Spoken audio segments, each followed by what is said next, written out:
get to a penalty. Do you want to talk So- some more about the one on the top? The one on the top? I mean, about the only situation where you would balance here is, again, you would want to be short in clubs on an auction like that. And, if you were short in clubs and you were able to balance with a double, it could be that partner has a bunch of clubs and wants to leave it in. But if partner doesn't have a bunch of clubs, then 2 clubs was in fact probably a good contract for them. And now maybe partner can bid 2 diamonds or 2 hearts, or believe it or not, even on an auction like that, maybe even 2 spades. What if that spade response was on, 4 spades to the 9? And your side actually has an 8-card spade fit, but you didn't have any opportunity to find it sooner because maybe they picked off your suit, right? So that would be the situation. But again, you do want to be more careful there. Now, in all of this, especially if you are going to act lightly, and this is kind of what's at the top of that handout. The biggest concern is going to be vulnerability. And so we have this kind of sliding scale of risk with your vulnerability, where if you're at favorable or equal vulnerability, you are much more likely to balance on, say, one of those auctions. Whereas if you're at unfavorable vulnerability, there's just way too much. There's way too much that can go wrong, and so we tend not to do it at unfavorable, unless you really have a distributional hand. And then if you really have a distributional hand, again, we have to ask the question, well, maybe you should have been into the auction sooner, right? Because a lot of times if you're going to get in, it is safer to get in sooner rather than later, right? Safer to get in before the opponents have had a chance to communicate information about their hands.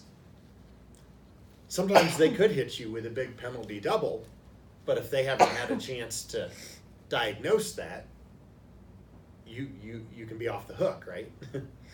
So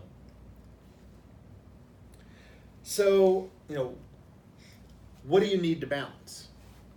So we talked about shape. We want you to have the right shape, and when you are short in the opponent's suit, you can be pretty light in your balancing, especially on an auction like this.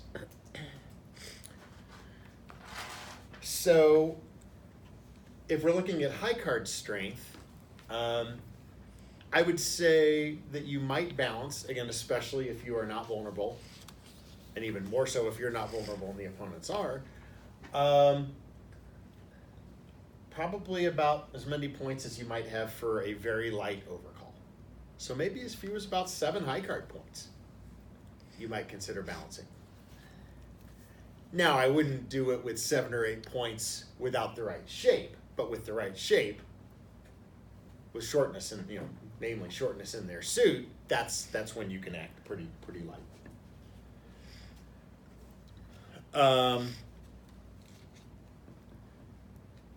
Now we might sometimes balance with a suit, and that would be at least a 5-card suit. But again, we figured that if you had a 6-card or longer suit, I mean, you might have a balancing situation there, but probably if you had a 6-card or longer suit, we might have heard from you earlier in the auction. Even if it was a weak bid, right? Even if it was a weak jump overcall or some kind of preemptive bid. The other thing that we want to keep in mind is we could balance in no trump, right? And we're thinking about suits. But what do you do if you have a balanced hand? And I don't know. I mean, we've talked about it maybe a little bit, but not a whole lot. But on an auction like this one here, how comfortable are all of you with your balancing no trump?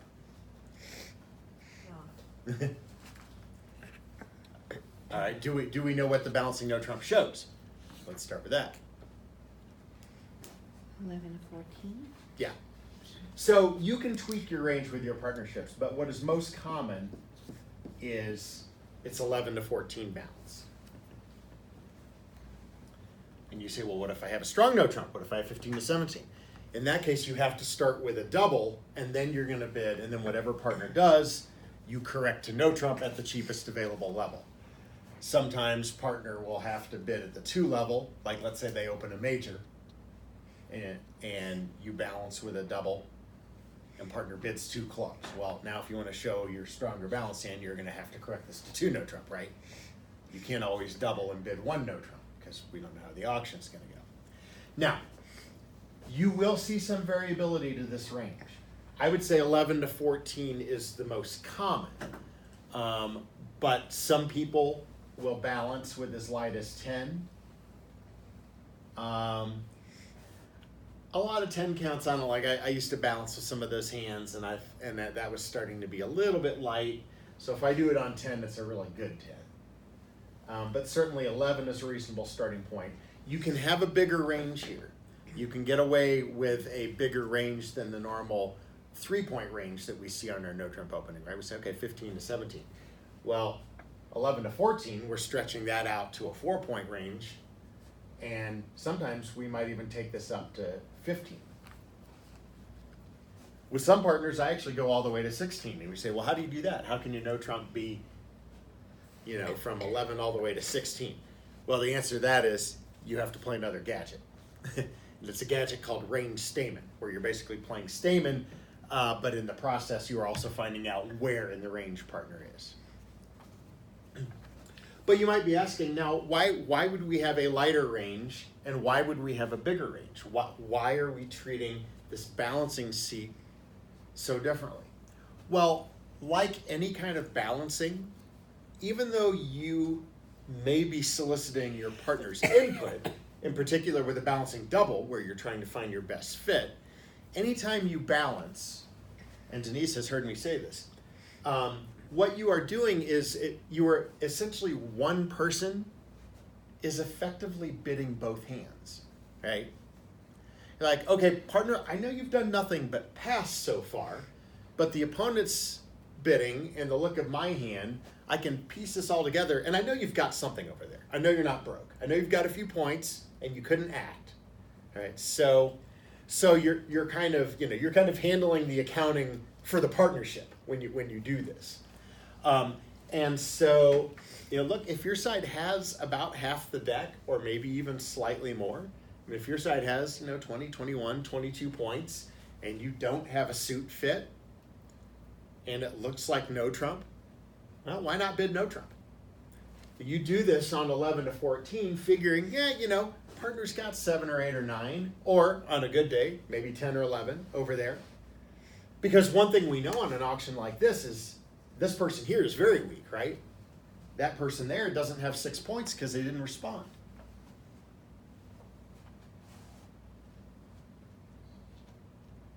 So it's safer to bid a no trump with less, and if that's the best description of your hand, you can just get this all out there with one bid. There is also one other benefit, because often you might end up just playing one no trump if nobody else has anything to do. And when I balance with the no trump, that's kind of what I hope is going to happen, because it's unlikely that we have a game. And my thought is, well, if the deck is split pretty evenly and nobody has a big suit fit, if someone's going to play one no, I want it to be us. I'd rather bid it before they bid it. It's a race. First one to one no wins. So, but forces them to the 2 level if they're gonna. If they want to bid again, yeah, they've got to get. Now, again, this person could have a very strong hand and may have every intention in the world of bidding at the 2 level, if not the 3 level, or even again, this person here can have a hand that maybe was just shy of a 2 club opener. He may thank you so that he doesn't have to play 1 club if he had a short club to begin with. Perhaps, but remember that if you are in the balancing seat and you have club length, You would leave it. You might just let it go. Yeah. This actually happened to us last week. Now, come to find out, we got fixed. But I had a hand where we were vulnerable. I opened a diamond. Denise had a singleton diamond. She had 2-point hand. She did not have a hand that could respond. I mean, she could try to respond, but this could make things really bad, right? It's like they're bad already. Yeah, at least when she tabled the dummy with a singleton diamond, there was a chance that I had a 6-card diamond suit or something, you know. Well, I ended up playing in a 4-1 diamond fit going down 2. The opponents didn't bid, and if they had, either they would end up declaring the hand, which would be better than minus going down 200, or if we had competed, we would have found our spade fit. We actually had a 9-card spade fit on this hand. So, you know, if you think the opponents are not in a good spot, and especially if you see that they're vulnerable, just let them play it there. And one of the, I have heard people say, and this is incorrect, I have heard people say things like, oh, you never let the opponents play at the 1 level, or you never let the opponents play at the 2 level, no matter what. No, sometimes you do. Because if they're not in a great spot, why do you want to get them to a better contract? Now, that is something that you have to think about too. Like let's say we have an auction like this, and I'm going to give them a major this time. All right. So 1 heart comes around to you, and you're very short in hearts. You have a singleton heart. So that sets off the trigger. You think, okay, well, maybe I should be balancing here. But your hand is really weak, like 7 points. And you say, well, I've got the shape to double. And I've had this happen before. So let's say you decide, okay, I'm going to double a little bit light because I've got the right shape. So you double. And then the next thing you hear is that. And they make it. They had a really good hand that wasn't quite a 2-club opener, and they opened 1 heart, and then when they got a second chance, they went ahead and decided to try and bid a game. Even though their partner may be completely broke, maybe they're so close to making game in their own hand that they decide to give it a shot. And you say, I balanced them in the game. If I had just kept my mouth shut, they'd have played 1 heart. Now, if you beat 4 hearts, this works out well for you, right? But we said you were doubling pretty light. So now you're counting on partner to have enough defense over there, right? to beat 4 hearts, and who knows? We can look at this and say, yeah, you know, partner didn't act over a heart. Maybe partner doesn't have such a great hand. On the other hand, what if partner actually had heart length and just didn't have a good bid? Yeah, partner's got a couple of trump tricks over there, then 4 hearts maybe isn't making. So, yeah, so you do it. So if you balance light, you know, there are some concerns like that. But going back to the balancing no trump, one other thing I want to ask you about, on an auction like this, and let's say the final contract ends up being 1-0. Aside from, yeah, maybe you have about half the deck and this is a pretty good contract and you're bidding partner's hand, and you know, might as well just kind of place the contract where it looks to you like it belongs. Can anybody think of any other benefits for you to bid 1 no trump? In particular for you specifically in the balancing seat to be the one to bid 1 no? You can answer. The opening bidder is leading into your hand. Ah, yes. Did anybody think of that? So the one thing we know about this hand, again, you know, we know this person over here is pretty weak. The opening bidder could have a minimum opening or could have extras. That is still a question mark, right? Partner, we don't know. Obviously, the more minimum this opening bid, the more partner's going to have. That's the biggest question mark on this hand. But if we bid 1 no trump from our side, what does that do from a standpoint of defense?